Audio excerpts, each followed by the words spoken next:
Bismillahirrahmanirrahim. Alhamdulillahirrabbilalamin. Wassalatu wassalamu ala ashrafil anbiya'i wal mursalin wa ala alihi wa sahbihi ajma'in. Assalamualaikum warahmatullahi ta'ala wabarakatuh.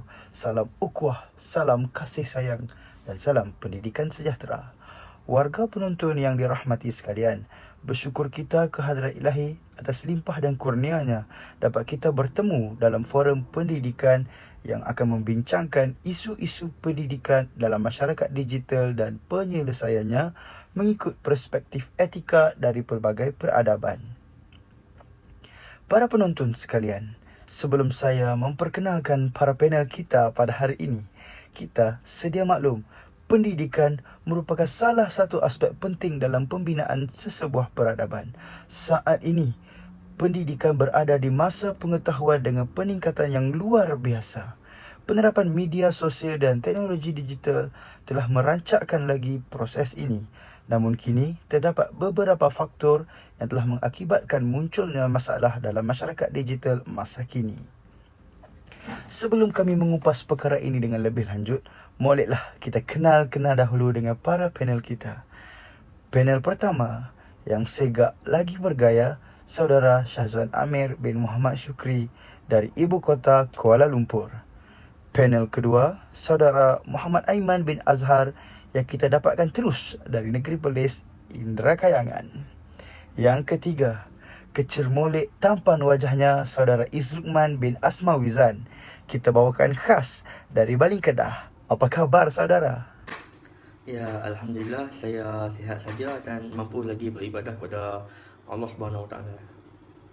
Alhamdulillah. Dan yang terakhir, jauh perjalanan luas pandangan, Saudara Muhammad Haziq Azari bin Muhammad Rosman yang kita jemput dari negeri Tanah Rendah Sekebun Bunga, Kelantan. Apa khabar saudara? Ya, Alhamdulillah khabar baik dan saya sentiasa sihat untuk melakukan ibadah kepada Allah Subhanahu Wa Taala. Alhamdulillah, kedua-duanya tampaknya sihat gayanya. Sebelum langkah semakin jauh, biarlah saya memulakan forum kita dengan sebuah persoalan.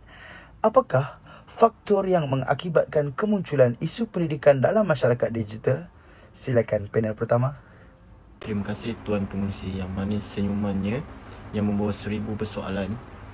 Terlebih dahulu, jutaan terima kasih kepada yang mencari ilmu tiada hentinya, para penonton yang dikasihi. Baiklah, seterusnya saya akan membincangkan tentang faktor-faktor kemunculan isu pendidikan masyarakat digital. Yang pertama ialah kepelbagaian sosial budaya. Kepelbagaian sosial budaya boleh diklasifikasikan sebagai hubungan masyarakat dari pelbagai budaya dalam sesuatu tempat dan mereka hidup bersama. Perkara ini boleh dilihat melalui aspek cara hidup, agama dan sebagainya. Malaysia merupakan negara yang lahir dari kelompok masyarakat berbilang etnik. Kepelbagaian ini memberi implikasi secara langsung terhadap tenaga pengajar dan pelajar dalam proses pengajaran dan pembelajaran di mana setiap pelajar mempunyai pendirian tersendiri hasil daripada pengaruh budaya agama dan persekitaran. Selain itu, pelajar juga perlu pandai mengambil peluang untuk berinteraksi di dalam kelas kerana terdapat kepelbagaian sosial budaya, terutamanya dari segi keterbatasan bahasa kerana kewujudan pelbagai kaum dan budaya. Hal ini juga mendorong kepada wujudnya cabaran dalam mempercayai satu sama lain.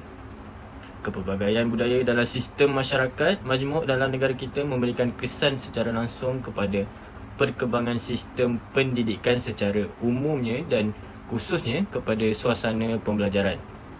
Yang kedua ialah kelas sosial. Kelas sosial boleh diklasifikasikan sebagai perbezaan cara hidup atau taraf sosioekonomi sesuatu keluarga. Hal ini menjadi isu dalam masyarakat digital dari segi pendidikan kerana wujudnya ketersamaan dalam peluang pendidikan. Sebagai contoh, golongan yang lebih berkemampuan mampu memenuhi keperluan pendidikan anak-anak mereka yang berkait dengan kemudahan teknologi digital dan mempunyai sumber kewangan yang mencukupi untuk memanfaatkan pilihan dan peluang pendidikan yang pelbagai. Namun, ianya berbeza pula dengan golongan yang kurang berkemampuan kerana mereka hanya bergantung kepada peluang pendidikan dan kemudahan yang dibekalkan oleh kerajaan. Akhir sekali ialah kewujudan segregasi jantina atau isu jantina di dalam pendidikan. Hal ini kerap menjadi isu kerana jelas terdapat minat yang berbeza yang ketara antara lelaki dan juga perempuan. Persepsi di mana pelajar lelaki sepatutnya memilih untuk menceburi bidang yang memerlukan mereka untuk belajar secara hands-on atau lebih kepada kemahiran seperti yang terdapat di politeknik, institut latihan perindustrian atau di mana-mana institusi kemahiran. Lain pula dengan pelajar perempuan di mana mereka lebih ke arah pembelajaran tentang teori atau ekonomi rumah tangga. Baiklah, itu sahaja daripada saya. Balik pada pengurusi majlis. Baiklah, terima kasih kepada saudara Syazwan atas perkongsian yang begitu utuh lagi berisi. Sebentar tadi, saudara Syazwan ada menceritakan tentang beberapa faktor kemunculan isu pendidikan dalam masyarakat digital. Jadi sekarang ini, saya ingin bertanya kepada saudara Aiman tentang isu-isu pendidikan yang berlaku dalam masyarakat digital kini. Mohon pencerahan. Terima kasih, saudara pengurusi yang tidak kurang pintar bicaranya. Terdapat beberapa isu yang ingin saya ulas dan kian berjalan dalam masyarakat digital kini, terutamanya dalam bidang pendidikan. Yang pertama ialah isu evolusi teknologi. Seseorang individu dipengaruhi oleh perbezaan yang kerana keupayaan untuk mengakses yang tidak sama rata kepada teknologi dan internet. Masyarakat yang berpendapatan rendah dan yang berada di kawasan luar bandar akan terkesan dengan isu ini kerana mereka kekurangan sumber yang diperlukan untuk mengambil bahagian sepenuhnya dalam dunia digital hari ini. Selain itu, perkara paling penting yang timbul dari isu ini ialah keperluan untuk membiasakan diri dengan kaedah pengajaran dan kemajuan teknologi baru disebabkan oleh percemahan platform pembelajaran dalam talian dan penggunaan alat digital yang semakin meningkat di dalam bilik darjah maupun di dalam talian. Para pendidik perlu bersedia untuk mengendalikan perubahan ini dan membangunkan strategi untuk menghadapi pendidikan dalam masyarakat yang sentiasa berkembang. Sekiranya masalah ini tidak ditangani dan diatasi, ia mungkin akan membawa kepada situasi di mana murid akan kurang minat untuk menimba ilmu baru. Kedua, isu kesahihan maklumat dan keselamatan. Kebimbangan juga telah dibangkitkan mengenai kebolehpercayaan dan ketepatan maklumat yang mungkin kita temui di internet. Pelajar mungkin mempunyai masa yang sukar untuk menilai kesahihan dan juga kebolehpercayaan sumber yang mereka cari di internet. Kerana umumnya, banyak maklumat yang boleh kita cari di internet adalah benar dan boleh dipercayai, tetapi terdapat banyak juga maklumat yang tidak sah dan palsu. Oleh itu, adalah amat penting untuk kita memastikan maklumat yang dicari dan dipelajari adalah tepat sebelum meletakkan sebarang kepercayaan atau bertindak mengikut maklumat yang kita pelajari. Amatlah membimbangkan jika pelajar bukan sahaja menjadi penerima, tetapi juga menyebar kepada maklumat palsu. Jika bahannya disebarkan melibatkan kebimbangan teruk yang berpotensi menjejaskan keselamatan, kesihatan, ekonomi atau kestabilan sosial, maka perkara ini boleh menjadi semakin serius dan mungkin saja menggerunkan keadaan. Baiklah, itu sahaja pendapat saya. Saya akan serahkan kepada pengurusi majlis. Terima kasih kepada ahli panel kita yang kedua, saudara Aiman, atas pandangan yang tegas sebentar tadi. Sekarang, sudah terang lagi bersuluh kemajuan teknologi tidak disangkal menjadi titik pencetus revolusi pendidikan. Tapi ianya tidak juga sempurna dan mempunyai banyak kekurangan. Jika kedua ahli panel kita sebentar tadi telah menerangkan tentang faktor dan isu, marilah kita melangkah pada jalan penyelesaiannya. Saudara Izlukman, pada pendapat saudara, apakah langkah penyelesaian kepada semua isu dan permasalahan ini? Silakan saudara. Terima kasih saudara. Di kesempatan ini saya tegaskan bahawa pihak ibu bapa dan kementerian juga memainkan peranan besar dalam menyelesaikan masalah ini. Walaupun peralatan masa kini sudah maju, Namun, hal yang berkaitan dengan kesahihan maklumat dan keselamatan juga perlu diawasi oleh pelbagai pihak. Hal ini kerana penggunaan internet pada masa kini tidak mempunyai batasan langsung walaupun diguna oleh sesiapa pun. Oleh hal yang demikian, ibu bapa perlulah mengawasi anak mereka semasa menggunakan peralatan digital, seperti memeriksa sejarah yang pernah mereka cari dalam laman sawan internet tersebut. Hal ini dapat membendung agar anak-anak mereka tidak akan terpengaruh dengan budaya barat yang sememangnya jauh menyimpan dari teras agama, terutama sekali ke atas orang yang menganut agama Islam.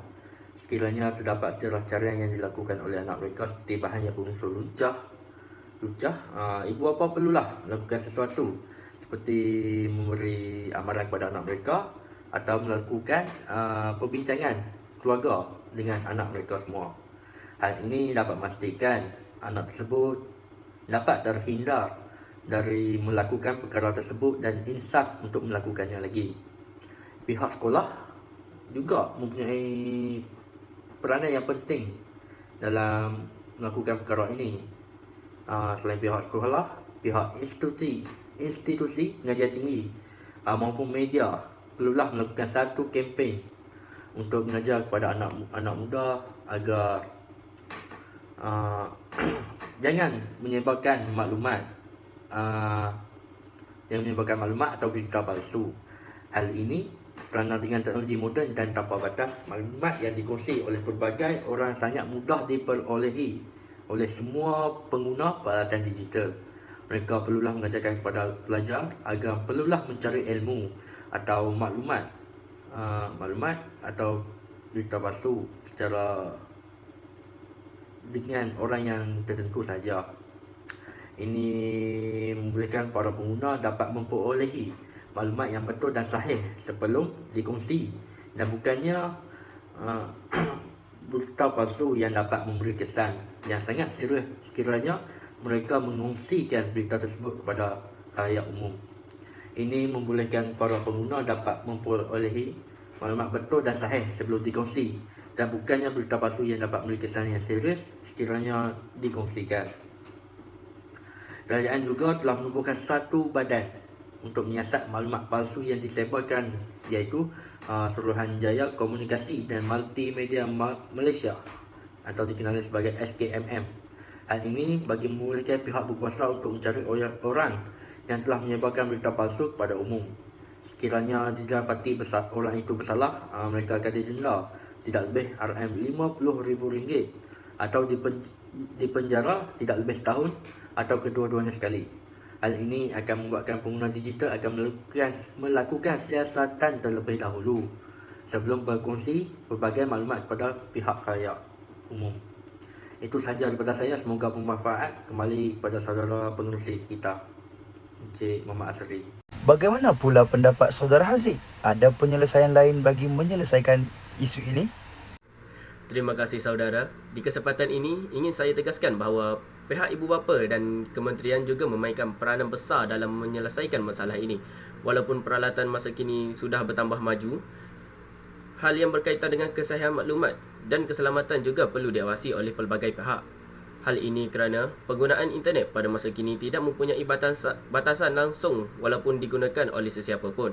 Oleh hal yang demikian, ibu bapa perlulah mengawasi anak mereka semasa menggunakan peralatan digital seperti memeriksa sejarah yang pernah mereka cari dalam laman internet tersebut. Hal ini dapat membendung agar anak-anak mereka tidak akan terpengaruh dengan budaya barat yang sememangnya jauh menyimpang dari teras agama, terutama sekali ke atas orang yang menganut agama Islam. Sekiranya terdapat sejarah caria yang dilakukan oleh anak mereka seperti bahan yang berunsur lucah, ibu bapa perlulah melakukan sesuatu seperti memberi amaran kepada anak mereka atau melakukan perbincangan keluarga dengan anak mereka.